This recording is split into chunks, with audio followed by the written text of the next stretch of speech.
Welcome to iLecture Online, and here's a really good example of how to deal with torques, namely the ladder problem or the sliding ladder problem. Not only that, it can be a very practical problem as well to let us know how safe it is to climb ladders. All right, let's assume here that we have a ladder that has a mass of 30 kilograms, a person with a mass of 80 kilograms climbing up the ladder, and there's friction on the floor, so the coefficient of friction on the floor between the floor and the ladder is 0.3. Assuming that there's no friction against the wall, typically the walls are smooth and the ladder can very easily slide along the walls, so that's a good assumption there. And let's say that the ladder is placed in such a way that the angle is 15 degrees with the vertical. All right, so part A, when the person reaches 1/3 way up the ladder, will the ladder slip at that particular position? And secondly, if the answer is no, and I think it's no, but let's figure it out, can the person continue up and can the person make it all the way to the very top of the ladder without the ladder sliding? And that is probably more in doubt. All right, let's do the problem. And normally what we do here is we start out by saying that the sum of all the torques about some pivot point adds up to 0. And so let's assume at this point right there that this is our pivot point.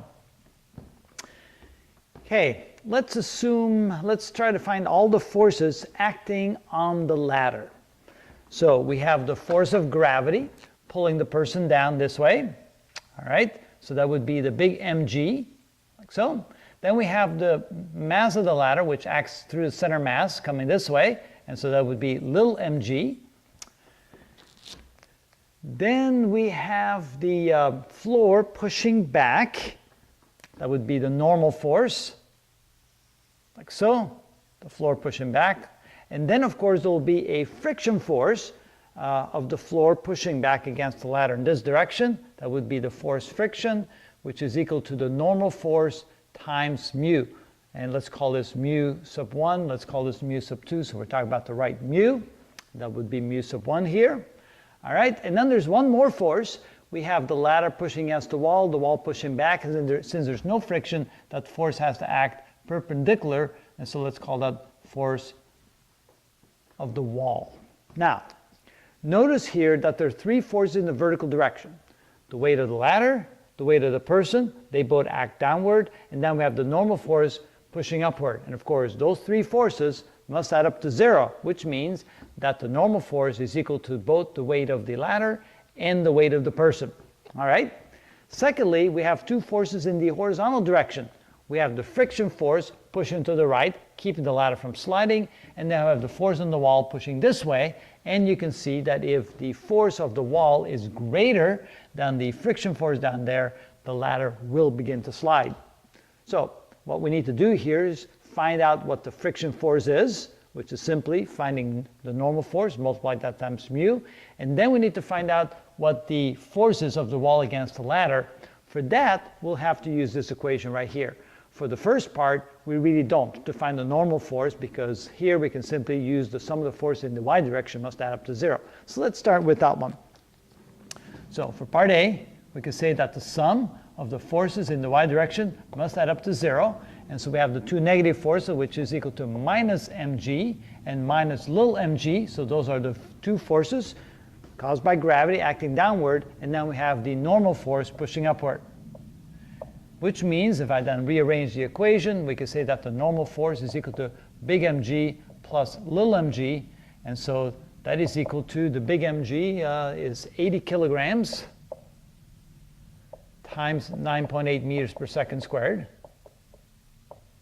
plus the little m, which is 30 kilograms, the mass of the ladder, times 9.8 meters per second squared. And that will then equal the normal force. So let's get that first result.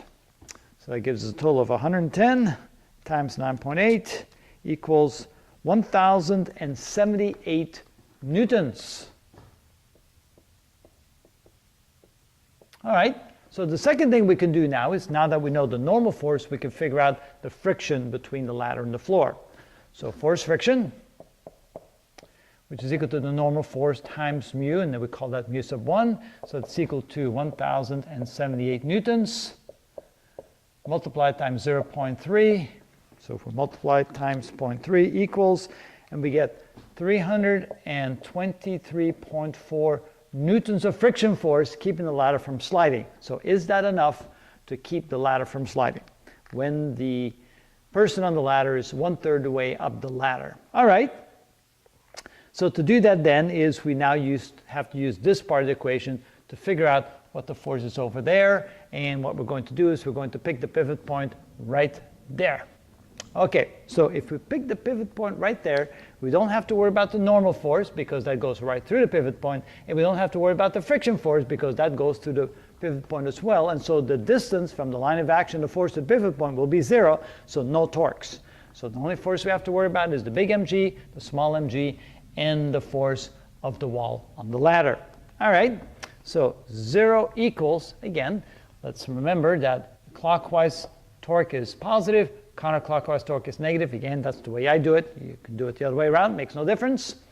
All right, so we have the big mg, and since that would cause the ladder to rotate in a clockwise direction, it's positive, and we have to multiply that times, let me mark it, the distance 1. So that would be the perpendicular distance from the pivot point to the line of action of the force, which is this distance right here. It's not very big, and so let's call that d1. So there's d1. All right.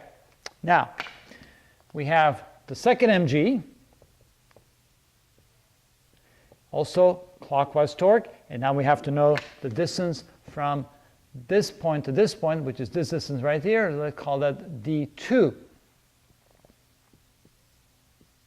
And I see an equal sign there. That doesn't belong there. That should be a plus, because we're adding the torques together, and they're both positive. All right, next, we have the force of the wall on the ladder. That would cause the ladder to move in a counterclockwise direction. That's minus the force on the wall. And now we need the distance. We need the perpendicular distance from the pivot point to the line of action of the force, which is this distance right there. And so this is here. This would be distance 3. So times distance 3. Now let's try to figure out what distance 1, 2, and 3 are equal to. All right. So we have 0 equals big mg times distance 1. So we have this little triangle down here. So let's draw this little triangle. We have this little triangle right here. This is 1/3 of the length of the ladder on this side. This angle here is 15 degrees. Theta equals 15 degrees. And then we have this distance right here, which is distance 1. All right. So distance 1 is opposite of the angle, so distance 1 would be L over 3 times the sine of the angle. So this would be L over 3 times the sine of theta. All right, plus little mg, the weight of the ladder, times d2. So let's draw a little triangle here. Now d2 can be found by saying it's this distance right here, down here. We still have the angle theta up there. And now notice that this triangle is formed by hypotenuse, which is half the length of the ladder, L over 2, which means that distance 2 is the hypotenuse, L over 2, times the sine of the angle theta, because the d2 is opposite to theta, so times the sine of the angle theta. All right, so now we have found distance 2, minus the force of the wall on the ladder, times distance 3, which is this distance right here, which is the same as this distance right here. So we have a third triangle. Where do I put my third triangle? Let me put it over here, kind of out of the way. So there's my third triangle. This is distance 3. Remember, it was this distance from there to there, but I moved it over here. Same thing. It's the whole length of the ladder. This is the angle theta. D3 is adjacent to the angle, so we have L times the cosine of the angle theta. L times the cosine of theta. All right, now we have found distance 1, distance 2, distance 3. Now let's just go ahead and, oh, wait a minute, what are we looking for? We're looking for the force on the wall. We're looking for this variable right here. So let's move this over to the left side of the equation. And also notice that we have an L in each term, so the L can cancel out, because we still have 0 on the left side. So now moving that negative term to the right side, we have the force on the wall multiplied times the cosine of theta, which is equal to mg times 1/3 times the sine of theta, plus little mg, 1/2 times the sine of theta, and then dividing, oh, not yet. That's correct so far, right? Now what I was going to do is I'm going to divide both sides of the equation by the cosine of theta, so moving this over here, which allows me to solve for the force on the wall. And that force on the wall better be smaller than 323.4 newtons or the ladder will slide. Okay, so force on the wall is equal to big mg times 1/3 times the sine of theta. So big mg, big M is 80 kilograms. So I have 80 kilograms times 9.8 meters per second squared times 1/3 times the sine of 15 degrees. And we add to that little mg, and the little mass is the mass of the ladder, which is 30 kilograms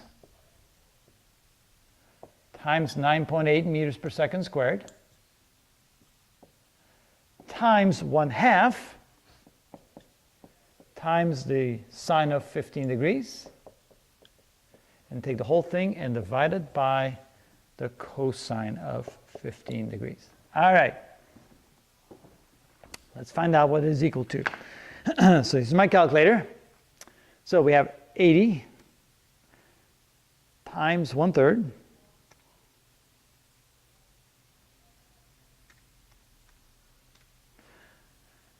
Okay, I'm going to do plus 30 times 1/2, that's plus 15. They're both multiplied times 9.8, so times 9.8. And they're both multiplied times the sine of 15 and divided by the cosine, that's times 15 tangent equals, and looks like the person is lucky. The force on the wall is 109.4 newtons, which is less than the force friction, so the person is fine. Now, what would happen if now the person climbs all the way to the very top? What would change? Well, what will change now is that distance 1 will change. So let me grab another color. Let's see if this brown works. I'm running out of colors here. So for part B, that works. We're going to change distance 1. So instead of the person being 1/3 of the ladder, the person will now be completely up the ladder, which means that distance 1 now will be L times the sine of 15 degrees. So what will then change is that this 1/3 will change. What will change now is that this will now become the whole length of the ladder. So we're going to have the force on the wall is equal to 80 kilograms times 9.8 meters per second squared. And the only thing that changes here is that the person now will be at the top of the ladder. D1 will now be a much greater distance, 3 times the distance, 3 times 1/3, or 1 time the sine of 15 degrees, plus 30 kilograms times 9.8 meters per second squared. The rest is still the same. The ladder still has the mass acting to the same point, 15 degrees. The whole thing divided by the cosine of 30 degrees. So notice that instead of having 1/3, we now have 1. Person is not 1/3 of the ladder. The person is now completely at the top of the ladder. And let's see what the force on the wall will be now. All right, so doing this again. So we have 80 plus 30 times 1/2 is 15 times 9.8 times the tangent of 15 equals, and now the force on the wall is equal to 249.5 newtons, which is still less than the 323.4 on the friction force, so the person can climb all the way to the very top and not worry about the ladder sliding. Of course, as long as the surface is dry and the coefficient of friction is a solid 0.3. If the coefficient of friction is different, like 0.2 or 0.15, the ladder will not stay up. The ladder will begin to slide. But that's how to do a problem like that.